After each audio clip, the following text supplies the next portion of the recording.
আলহামদুলিল্লাহ আমরা ইমামে আজম আবু হানিফার তাকলিদ করি, অন্ধ তাকলিদ করি না। তোমরা প্রমাণ করো যে ইমামে আজম আবু হানিফা নিজের কোনটি কথা সহিহ হাদিসের বিরুদ্ধে বলেছে। আমি চ্যালেঞ্জ করলাম, সারা জীবন তোমাদের গোলামি করব, কিন্তু ইমামে আজম আবু হানিফার কোন ফতোয়া, কোন মাসলা আল্লাহর কোরআন এবং নবীর হাদিসের বিপক্ষে প্রমাণ করা যাবে না। জোরে বলুন সুবহানাল্লাহ। বলেছেন একটু আমার দিকে লক্ষ্য করেন ভাই, আমি আপনাদের সম্মুখে কয়েকটি মাসলা মাসাইল বলবো, বক্তব্য শেষ করে দেবো, কিন্তু তার আগে একটা কথা বলেন তো বাবা, নামাজ কে পড়বে? ইহুদি না মুসলমান? নামাজ হিন্দুর উপরে ফরজ না মুসলমানের উপরে ফরজ? নামাজ নাসারার উপরে ফরজ না মুসলমানের উপরে ফরজ? পারসির উপরে ফরজ না মুসলমানের উপরে? শিখের উপরে ফরজ না মুসলমানের উপরে? আমরা ইহুদি না মুসলিম? হিন্দু না মুসলিম? তাহলে নামাজ আমাদেরকে পড়তে হবে কি হবে না? একটু জোরে বলেন, পড়তে হবে কি হবে না? কিন্তু আপনার নামাজেও দ্বন্দ্ব তৈরি করা হয়েছে জানেন? নামাজে দ্বন্দ্ব, মসজিদে দ্বন্দ্ব, আজানে দ্বন্দ্ব, জানাজাতে দ্বন্দ্ব, দাফন করতে গিয়ে দ্বন্দ্ব। মানে মুসলমানদের এমন কোন জায়গা নাই যেখানে দ্বন্দ্ব নাই। এই দ্বন্দ্ব ভরলো কে? আজ থেকে 100 বছর পূর্বে ইহুদি খ্রিস্টানরা মিলে কিছু দল তৈরি করলো। এই ভারতের মাটিতে যখন ব্রিটিশ হুকুমত ছিল, তারা দেওবন্দি দল তৈরি করলো। তার পূর্বে যখন সৌদি আরবে সুন্নিদের হুকুমত ছিল, খেলাফাতে উসমানিয়া, যখন সৌদি আরবে মিলাদ হতো, কায়াম হতো, কাবা ঘরে মসজিদে নববীতে যখন কায়াম হতো, ইয়া নবী সালামু আলাইকা পাঠ করা হতো, এমনি সময় সুন্নিদেরকে আপনার দুর্বল করার জন্য, তাদেরকে নিস্তানাবুদ করার জন্য আমেরিকা এবং ব্রিটেনিয়া মিলে একটি দল তৈরি করলো, যার নাম হচ্ছে আহলে হাদিস। ওয়াহাবি যার নাম। এই দল আমেরিকা ইসরায়েল তৈরি করলো কেন?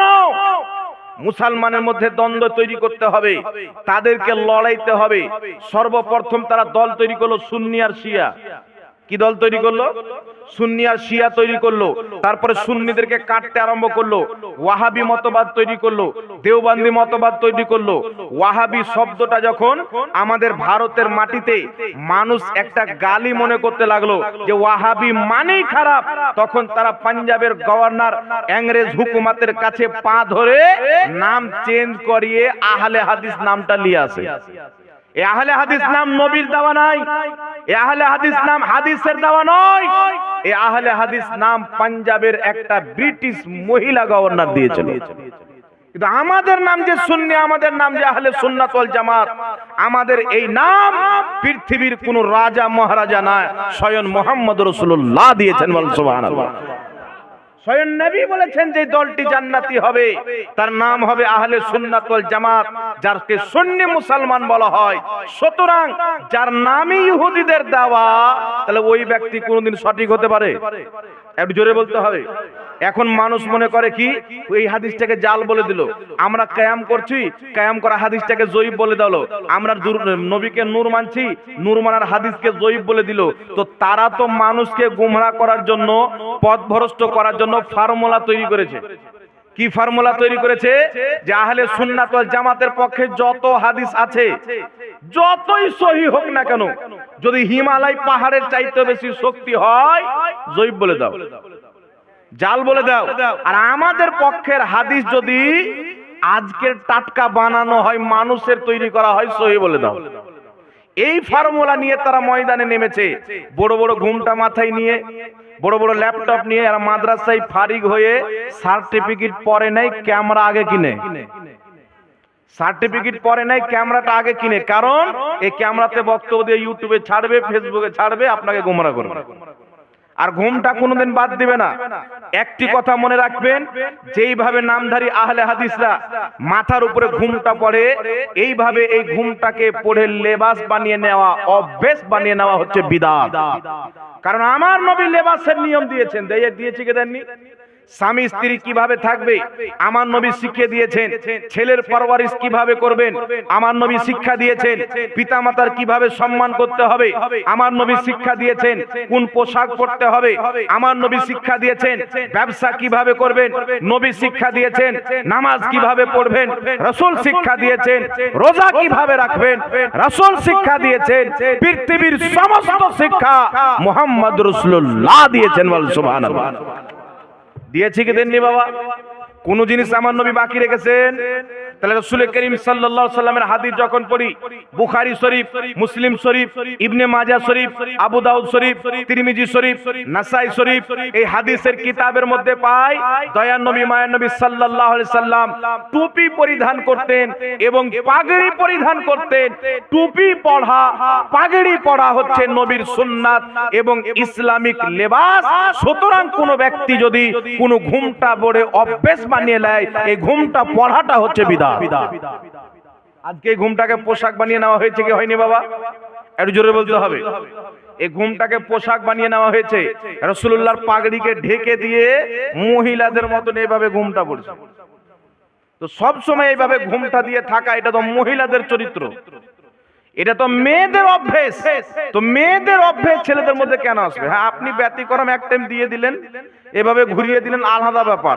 আর এটাকে আপনি লেবাস বানিয়ে নেবেন, আপনার হিম্মত হবে না। যদি আপনি মুসলমান হন, যদি আপনি নবীর উম্মত হন, আপনাকে ওই লেবাস মানতে হবে যেই লেবাস আল্লাহর রাসূল পড়েছেন, আমাদেরকে শিক্ষা দিয়েছেন, টুপি অথবা পাগড়ি। জোরে বলেন সুবহানাল্লাহ। এটা পড়তে হবে। এইবার চলে আসেন বিরাদর ইসলাম, আল্লাহ তাবারাক ওয়া তাআলা পবিত্র কোরআন পাকে বলেছেন, ইয়া আইয়ুহাল্লাযীনা আমানুত্তাকুল্লাহা ওয়াবতাগু ওয়া কুনু মা'আস সাদিকিন। হে ঈমানদার ব্যক্তিগণেরা, আল্লাহকে ভয় করো এবং সত্যবাদীর সঙ্গী হয়ে যাও। কার সঙ্গী হতে বলেছেন? যারা সত্যবাদী তাদের সঙ্গী হয়ে যাও। আল্লাহ আরেক জায়গাতে বলছেন, লানাতাল্লাহি আলাল কাযিবিন। মিথ্যুকদের প্রতি আল্লাহর লানাত, অর্থাৎ মিথ্যুক থেকে দূরে থাকতে হবে এবং সত্যবাদীর সঙ্গী হতে হবে। এখন বাঙালের মানুষকে নয়, পৃথিবীর মানুষকে এমন কিছু কিতাব দেওয়া হয় যে কিতাবগুলি যাচাই বাছাই করেছেন নাসিরউদ্দিন আলবানী। কে যাচাই বাছাই করেছেন? নাসিরউদ্দিন আলবানী। এখন বেশিরভাগ মানুষ যারা ওয়াহাবির মধ্যে বেশিরভাগ মানুষ তারা সবচাইতে বেশি ফলো করে নাসিরউদ্দিন আলবানীকে। আমার কাছে ভিডিও আছে, বিশ্বাস যদি না হয় এই পবিত্র স্টেজ আল্লাহর কসম খেয়ে বলছি, সৌদি আরবের একজন ওয়াহাবি শাইখ বলছেন যে আল্লাহর নবী সাল্লাল্লাহু আলাইহি সাল্লাম ভুল করেছেন, কিন্তু এই ইবনে তাইমিয়া, মুহাম্মদ বিন আব্দুল ওয়াহাব নজদি, নাসিরউদ্দিন আলবানী এরা কোনো ভুল করেনি।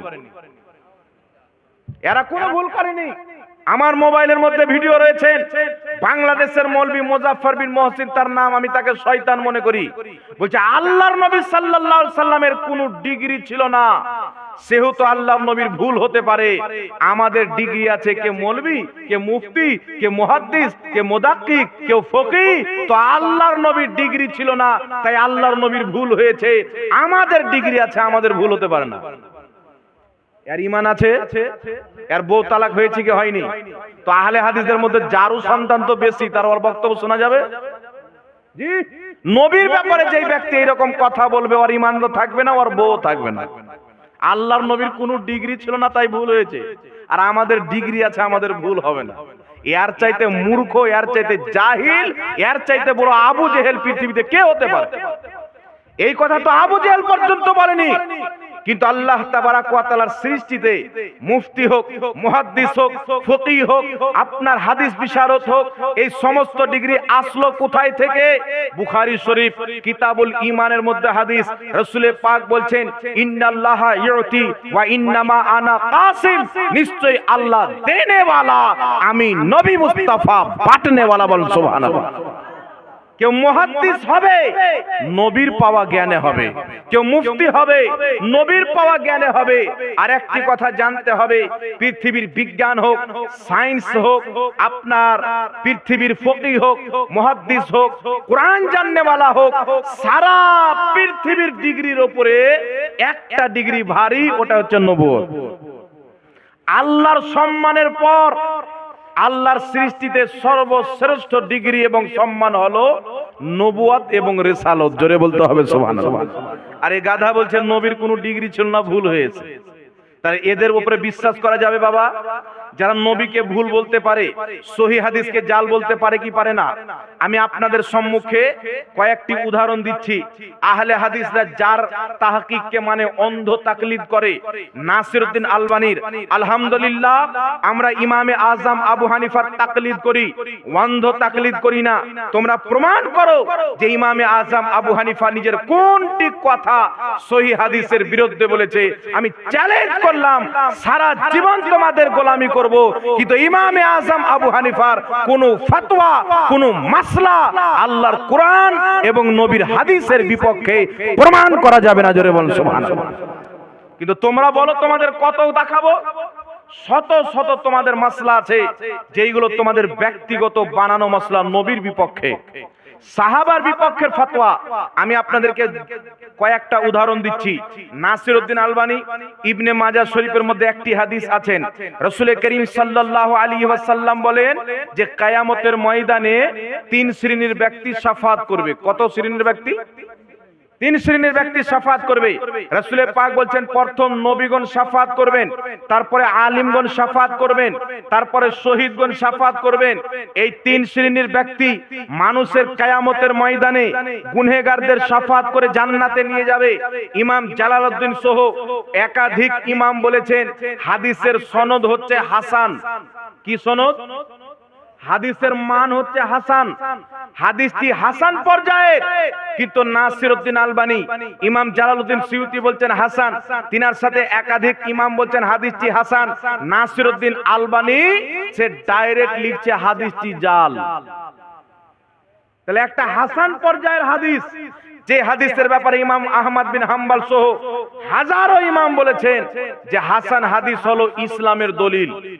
হাসান হাদিস কি? ইসলামের দলিল। হাসান হাদিস ও নবীর কথা। আহলে হাদিসদের মৌলবি বলেছে হাসান হাদিসকে কেউ যদি অস্বীকার করে ও কাফির হয়ে যাবে, মুসলমান থাকবে না, তাদের মৌলবি বলেছে। আর আলবানী একটা হাসান পর্যায়ের হাদিসকে বলছে জাল। তাহলে আলবানী মুসলমান আছে না? তাদের ফতোয়া অনুযায়ী কাফির হয়েছে। বলেন ওর ঈমান আছে বাবা? ওর ঈমান নাই। আপনি চিন্তায় পড়ে যাবেন। ইমাম বুখারীর লেখা একটি কিতাব আছে, কিতাবটির নাম হলো আল আদবুল মুফরাদ। এই কিতাবটি লিখেছেন ইমাম বুখারী। এই কিতাবের মধ্যে কদম বসির হাদিস আছেন, সাহাবায়ে কিরাম এক অপর সাহাবার কদম বসি করেছেন। আরো অনেক হাদিস আছেন যেগুলো আহলে সুন্নাত ওয়াল জামাতের পক্ষে। এইগুলো হাদিসকে জাল প্রমাণ করার জন্য নবীর সাহাবাকে পর্যন্ত অপরিচিত লিখে দিয়েছেন। নবীর সাহাবা আছেন, বলছেন এই হাদিসের একজন রাবী আছেন, ইনি অপরিচিত, অথচ নবীর সাহাবী। সাহাবী কোনদিন অপরিচিত হয় বাবা? একটু জোরে বলেন, সাহাবী অপরিচিত হতে পারে? কোনোই মতে হতে পারে না। আর আপনি চিন্তায় পড়ে যাবেন, একটা হাদিস আহলে সুন্নাত ওয়াল জামাতের পক্ষে, ওই হাদিসকে বলে দিল জাল। আর একই হাদিসকে যেটা তাদের পক্ষে কিন্তু আহলে সুন্নাত ওয়াল জামাতেরও পক্ষে, কিন্তু তারা মনে করে যে আমাদের পক্ষে, ওই হাদিসকে বলে দিল সহিহ। কিন্তু এই হাদিসে যা বর্ণনাকারী আছে, এই হাদিসেও একই বর্ণনাকারী, এখানে জাল, এখানে সহিহ হাদিস হয়ে গেল। মানে মতের বাইরে গেল তা হাদিসকে জাল বানিয়ে দাও, মতের পক্ষে আসলে জাল হাদিসকেও সহিহ বানিয়ে দাও। তার কারণে বিরাদর ইসলাম, বাংলাদেশ থেকে একটি কিতাব প্রকাশিত করা হয়েছে। কিতাবটির নাম হলো আলবানীর স্বরূপ উন্মোচন। আলবানীর স্বরূপ উন্মোচন। এই কিতাব আপনি পড়বেন, নবীর একাধিক সাহাবাকে সেই জাল বলেছে, অপরিচিত বলেছেন। একটি রাবীকে এক জায়গায় সহিহ আর এক জায়গায় জয়ীফ বলেছেন। এর কারণে নাসিরউদ্দিন আলবানীর যদি তাহকিককে মানা যায়, নবীর হাজারো সহিহ হাদিস জাল হয়ে যাবে, হাজারো জাল জয়ীফ হাদিস সহিহ হয়ে যাবে। তার কারণে আহলে হাদিসরা তার তাহকিককে গ্রহণ করে নিজে পথভ্রষ্ট হয়েছে, জাতিকেও পথভ্রষ্ট করছে, জাতিকে পর্যন্ত পথভ্রষ্ট করছেন। তার কারণে মুসলমান, যেই ব্যক্তি সাহাবাকে মিথ্যুক বলেছেন, যেই ব্যক্তি সাহাবাকে অপরিচিত বলেছেন, এক সহিহ রাবীকে জাল বলেছেন, আর এক জায়গায় জাল রাবীকে সহিহ বলেছেন, এই ধরনের ব্যক্তির তাহকিক মানা জায়েজ না নাজায়েজ? একটু জোরে বলতে হবে। এই ধরনের ব্যক্তির তাহকিক মানা জায়েজ হবে?